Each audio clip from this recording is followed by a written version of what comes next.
मेरा नाम है मोहित और आपका स्वागत है हमारे YouTube चैनल हिस्ट्री चैंपियन में। तो जैसा कि आप जानते हो, आपका जो पेपर होने वाला है इंडियन पॉलिटिकल सिस्टम, उससे संबंधित जितने महत्वपूर्ण प्रश्न है सारे के सारे मैं आपको करवाने वाला हूं। उसका जो अगला महत्वपूर्ण प्रश्न है, मौलिक अधिकार, मौलिक कर्तव्य, राज्य के नीति निर्देश तत्वों की व्याख्या कीजिए। तीनों के बारे में अपन छोटा छोटा पढ़ लेंगे भाई। एक प्रश्न आपको जरूर से देखने को मिलेगा, अधिकतर मौलिक अधिकारों वाला प्रश्न ही देखने को मिलता है। तो मौलिक अधिकार क्या होते हैं, मौलिक कर्तव्य क्या होते हैं और राज्य के नीति निर्देशक तत्व क्या होते हैं, इसके बारे में अपन विस्तार से पढ़ेंगे। भारतीय संविधान जो नागरिकों को के सर्वांगीण विकास और कल्याणकारी राज्य की स्थापना के लिए तीन प्रमुख मुख्य स्तंभ देता है। क्या करता है भारतीय संविधान है ना, वो जो भारत के नागरिक होते हैं उनका सर्वांगीण विकास हो सके, मतलब भारत के जितने भी जो नागरिक हैं उन सबका सर्वांगीण विकास हो सके और एक कल्याणकारी राज्य की स्थापना की जा सके। इसके लिए तीन चीजों को आपके सामने उसमें जोड़ा गया, तीन प्रकार की चीजों को उसमें जोड़ा गया। पहला था मौलिक अधिकार। मौलिक अधिकार क्या है? मौलिक मतलब मूल अधिकार। मौलिक अधिकार को ऐसे समझ सकते हो, कोई भी व्यक्ति होता ना, उसके जीवन में मूल अधिकार कौन कौन से होते हैं, कम से कम भाई ये अधिकार तो उसके पास होने चाहिए। इस प्रकार के अधिकारों क्या बोला जाता है? मूल अधिकार। तो मूल अधिकार या मौलिक अधिकार कौन से होते हैं उनको जोड़ा गया।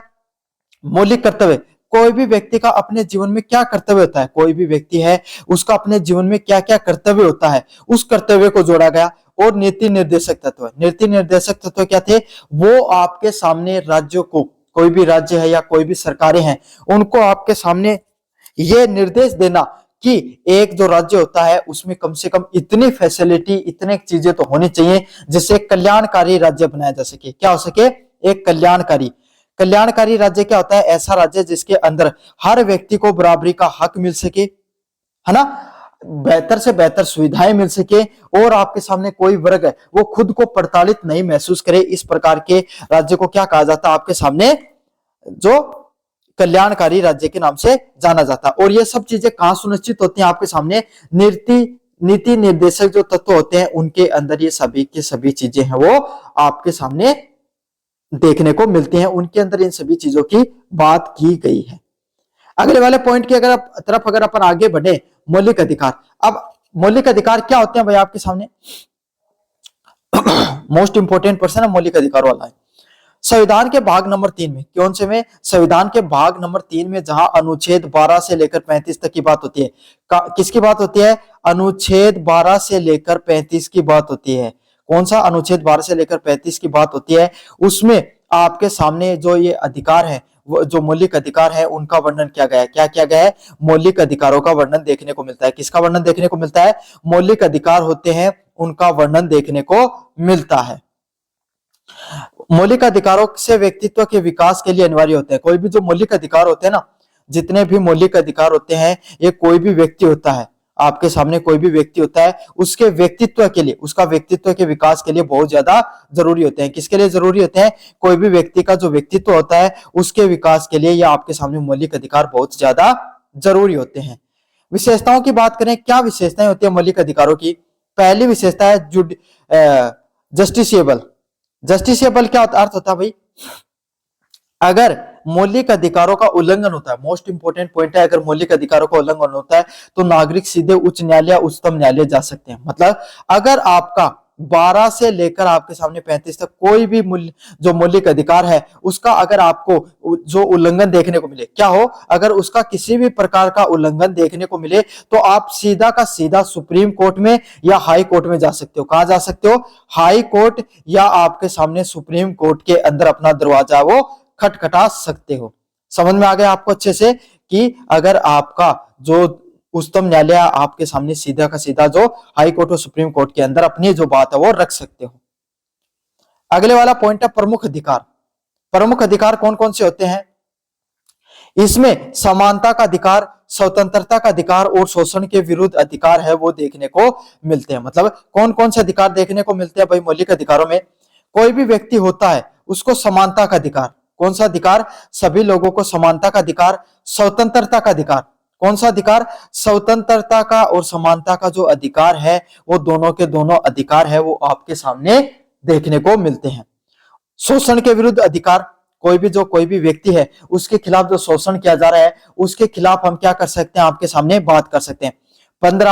15 से लेकर 18 तक आपके सामने, 14 से लेकर 18 तक समानता का अधिकार, 19 से लेकर 22 तक आपके सामने स्वतंत्रता का अधिकार, 23-24 में आपके सामने शोषण के विरुद्ध अधिकार, है ना, 25 से लेकर 28 तक धार्मिक स्वतंत्रता का अधिकार, 29-30 में आपके सामने संस्कृति का अधिकार, और आपके सामने संवैधानिक उपचार 32 से 35 तक शामिल होता है, मुख्यतः 32 में देखने को मिलता है। तो इस तरीके से आपके सामने सभी के सभी लोगों को क्या है, आपके सामने अलग अलग प्रकार के अधिकार दिए गए हैं, जिसमें क्या है, कोई सभी लोगों को स्वतंत्रता, शोषण और धार्मिक स्वतंत्रता, संस्कृति से संबंधित जो अधिकार है वो देखने को मिलते हैं। समझ में आ गया आपको अच्छे से। अगले वाला पॉइंट है राज्य के नीति निर्देशक तत्व है, डीपीएसपी। तो डीपीएसपी क्या होती है भाई, संविधान के भाग नंबर 4 में, कौन सा, संविधान के भाग नंबर 4 में, जहां से अनुच्छेद 52 से लेकर 51 तक के राज्य के कुछ मार्गदर्शन के सिद्धांत दिए गए। क्या किया गया है, जो हमारा राज्य होता है उसके मार्गदर्शन के अलग अलग प्रकार के सिद्धांत दिए गए। मार्गदर्शन क्या होता है, अगर कोई भैया आपका मार्गदर्शन कैसे होगा, क्या आपको कोई व्यक्ति के द्वारा यह बताया जाए कि आपको जीवन में क्या करना चाहिए क्या नहीं करना चाहिए, उसको क्या जाना जाता है भाई, मार्गदर्शन के नाम से जाना जाता है। तो राज्यों को मार्गदर्शन ये बताने का काम कौन करते हैं कि आपको किस तरीके से काम करना चाहिए और आपके सामने किस तरीके से अपने राज्य को चलाना चाहिए, किस तरीके से एक सबसे बेहतर राज्य का निर्माण हो सकता है, वो नियम कायदे कौन बताते हैं, राज्य के नीति निर्देशक तत्व है। उद्देश्य की बात करें, इनका लक्ष्य भारत को एक कल्याणकारी राज्य बनाना है। इनका क्या लक्ष्य है भाई, भारत एक कैसा राज्य हो, कल्याणकारी राज्य हो। कैसा राज्य हो भाई, एक कल्याणकारी राज्य के रूप में भारत को, एक वेलफेयर स्टेट के रूप में, समझ में आ गया, एक कल्याणकारी राज्य के रूप में भारत को स्थापित करना किसका काम है, डीपीएसपी का। किसका काम है, डीपीएसपी का आपके सामने प्रमुख रूप से काम होता है। और सामाजिक व आर्थिक लोकतंत्र की स्थापना करना, किस तरह के लोकतंत्र की स्थापना कर सके, करना जिसमें सभी लोग सामाजिक और आर्थिक रूप से बराबरी का हिस्सा मिल सके। क्या मिल सके, सभी लोगों को सामाजिक और आपके सामने बराबरी का हिस्सा मिल सके, है ना। समाज में भी जाति के आधार पे, वर्ग के आधार पे, धर्म के आधार पे कोई भी प्रकार का भेदभाव ना देखने को मिले। पैसे के आधार पर भी कोई भी प्रकार का भेदभाव, अमीरी गरीबी के बीच में जो खाई लगातार चौड़ी होती जा रही है वो कम हो, यही इनका लोक कल्याणकारी राज्य बनाने का उद्देश्य होता है। विशेषताओं की बात करें, ये न्याय संगत नहीं है, मतलब ये जुडिशियल नहीं होते भाई, इन पर कोई भी कानून की पाबंदी नहीं देखने को मिलती है। यदि यानी इन्हें लागू करवाने के लिए न्यायालय नहीं जाया जा सकता, मतलब अगर आप इन्हें लागू करना चाहते हो तो इन्हें क्या, इनके लिए आप न्यायालय नहीं जा सकते। क्या नहीं कर सकते, इनको अगर लागू करना चाहते हो तो आपको न्यायालय नहीं जाना है भाई, आपको न्यायालय जाने की कोई भी जरूरत नहीं होती है। परंतु ये शासन के आधारभूत सिद्धांत है। लेकिन ये जो हमारा कॉन्स्टिट्यूशन होता है, क्या होता है, हमारा जो कॉन्स्टिट्यूशन होता है उसकी सबसे बेसिक स्ट्रक्चर होते हैं। बेसिक स्ट्रक्चर क्या होता है भाई, आपके सामने बेसिक स्ट्रक्चर वो होता है भाई जिनके ऊपर सभी के सभी जो नियम कायदे हैं, सिद्धांत है, जो नीति निर्माण वो जिसपे टिका होता है। देखो कोई भी नीतियों का अगर निर्माण किया जाता है ना, तो डीपीएसपी को जरूर एक बार देखा जाता है कि डीपीएसपी इसमें लागू हो रहे हैं नहीं लागू हो रहे हैं।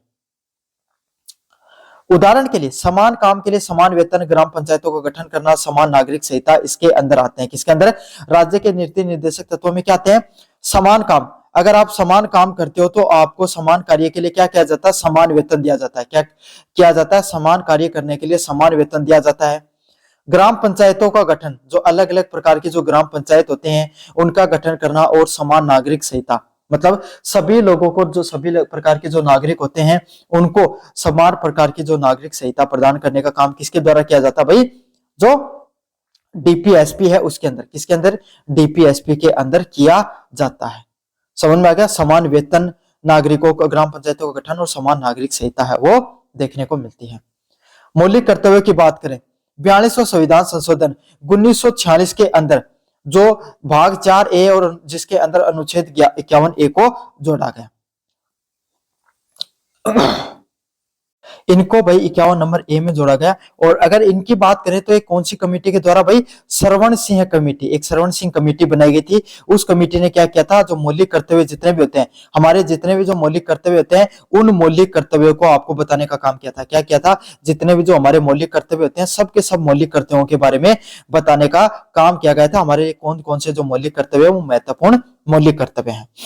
स्वरूप की बात करें, ये नागरिकों को नैतिक दायित्व प्रदान करने का काम करते हैं। क्या करते हैं, हमारे जितने भी नागरिक होते हैं सबको नैतिकता का आपके सामने पाठ पढ़ाने का काम करते हैं। क्या करते हैं, सभी को जो नैतिकता का आपके सामने पाठ पढ़ाने का काम करते हैं। वर्तमान में 11 मौलिक कर्तव्य हैं। वर्तमान में कितने मौलिक कर्तव्य हैं? 11 मौलिक कर्तव्य हैं। कितने मौलिक कर्तव्य आपके सामने? वर्तमान में 11 मौलिक कर्तव्य देखने को मिलते हैं, जैसे कि संविधान का पालन करना, राष्ट्रीय ध्वज का सम्मान करना, देश की रक्षा करना और पर्यावरण का संरक्षण करना। अगर आज के समय की बात करें तो कुल आपके सामने 11 मौलिक कर्तव्य होते हैं, जिसमें अलग अलग प्रकार के मौलिक कर्तव्य देखने को मिलते हैं। 11वां मौलिक कर्तव्य बाद में जोड़ा गया था। शिक्षा का अधिकार समझ में आ गया आपको? 5 से लेकर 14 साल के बच्चों को शिक्षा का, मुफ्त शिक्षा का अधिकार, यह हमारा आपके सामने मौलिक कर्तव्य है।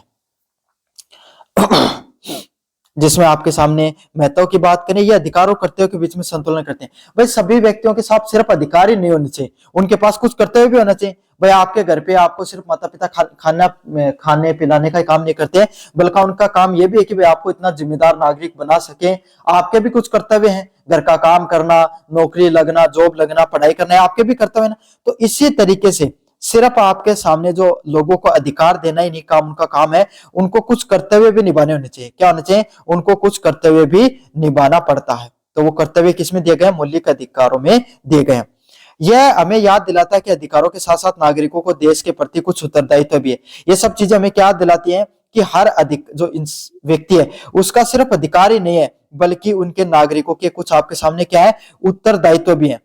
उत्तरदायित्व का अर्थ होता है कि कोई ना कोई जो काम करने का आपके सामने उनका, भाई जो काम कर रहे हैं तो उसको काम करने के लिए भाई उनका कुछ ना कुछ कर्तव्य भी है, और उस कर्तव्य को उनको अच्छे से निभाना चाहिए। क्या करना चाहिए? उनका जो कर्तव्य है उसको उनको अच्छे से निभाना चाहिए, उनको कर्तव्य को याद दिलाने का काम करते हैं।